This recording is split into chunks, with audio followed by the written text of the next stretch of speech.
புதுசாக வரவன் போகிறவன்லாம் வந்து திமுக அழிக்கணும்னு நினைக்கிறான், யாராலையும் எதுவும் முடியாது அப்படிங்கிற மாதிரியான ஒரு தப்பாக சொல்லிட்டாங்க ஜி.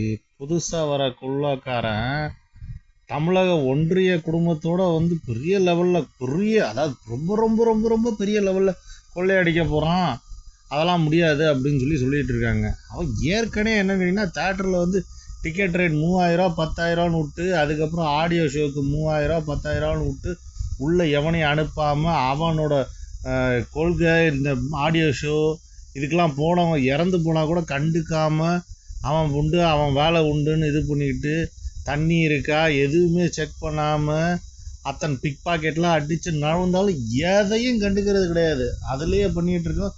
தமிழகத்தில் வந்து அதாவது 250 கோடி பத்தலை அப்படின்னு சொல்லி அரசியலுக்குள்ளே வரான்னா விஜய் எந்த அளவுக்கு பெருசாக கொள்ளையடிக்க போகிறான், தமிழ்நாட்டே சுடுகாடாக போகிறான் அப்படிங்கிறது மக்களுக்கு தெரியாமையா இருக்க போகுது.